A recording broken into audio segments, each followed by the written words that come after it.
और करो ऐसे भिखमंगे से शादी। आज तेरे पापा का जो हाल है उसका जिम्मेदार वो फटीचर विवेक ही है। शनाया ने जिस दिन से विवेक से शादी की थी तब से एक दिन ऐसा नहीं गुजरा था कि उसकी माँ ने विवेक को लेकर उसे ताने न मारे हो। विवेक एक गरीब लेकिन खुददार लड़का था और शनाया से बहुत प्यार करता था, लेकिन उसकी माँ को वो बिल्कुल पसंद नहीं था। बस भी करो माँ, विवेक पैसों का इंतजाम कर रहा है, हम पापा के इलाज में कोई कसर नहीं छोड़ेंगे। शनाया के पापा पिछले 2 महीने से हॉस्पिटल में एडमिट थे। उनका इलाज कराते कराते वो लोग अपना घर तक गिरवी रख चुके थे और आज डॉक्टर ने 5 लाख रुपए और मांगे थे, जिसे लेकर शनाया और उसकी माँ बहुत परेशान थे। कहाँ से करेगा इंतजाम? अपनी किडनी बेचकर?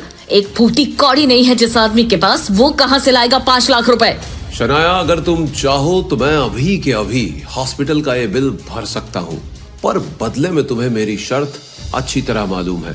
ये रॉकी मल्होत्रा था, एक रईस बिजनेसमैन जो शनाया से शादी करना चाहता था। उसकी माँ भी रॉकी को पसंद करती थी और किसी भी हाल में विवेक से शनाया की शादी तुड़वाकर रॉकी से करवाना चाहती थी ताकि उनकी पैसों की कमी दूर हो जाए, पर शनाया इसके लिए बिल्कुल तैयार नहीं थी। मिस्टर मल्होत्रा, ध्यान रखिए, आप एक शादीशुदा लड़की से बात कर रहे हैं जो अपने पति से बहुत प्यार करती है और किसी भी हाल में उसे धोखा नहीं दे सकती। अभी शनाया आगे बोल ही रही थी कि नर्स ने उसे बीच में टोका। देखिए, मिस्टर बंसल की तबीयत बिगड़ रही है, हमें अभी के अभी उन्हें ऑपरेशन थिएटर लेकर जाना पड़ेगा। आप प्लीज काउंटर पे 10 लाख रुपए जमा करवा दीजिए। इतनी रकम सुनकर शनाया और उसकी माँ के पैरों तले से जमीन खिसक गई। हे भगवान, अब क्या होगा?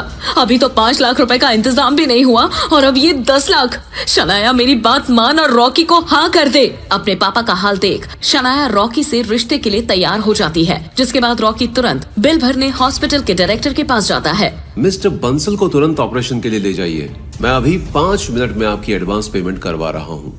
सर, मिस्टर बंसल को हमने ऑलरेडी ऑपरेशन थिएटर में शिफ्ट कर दिया है, क्योंकि उनका बिल भर दिया गया है। इनफैक्ट 10 लाख रुपए एडवांस पेमेंट भी कर दी गई है। किसने भरा है बिल? विवेक सर ने। अगर आपने हमें पहले बताया होता कि ये विवेक सर के ससुर हैं, तो हम आपसे कभी इलाज के पैसे ही नहीं मांगते, क्योंकि अचानक इतना पैसा कहाँ से आया विवेक के पास? आखिर हॉस्पिटल के डायरेक्टर ने ऐसा क्यों कहा कि अगर उन्हें विवेक के बारे में पहले पता होता तो वो पेमेंट मांगते ही नहीं? क्या है विवेक की हकीकत जिसे शनाया और उसकी माँ नहीं जानते, और अब क्या होगा आगे? ये जानने के लिए क्लिक प्ले नाउ और सुनिए चिट्ठी का सच से जुड़ी कहानी super son in law, only on pocket FM।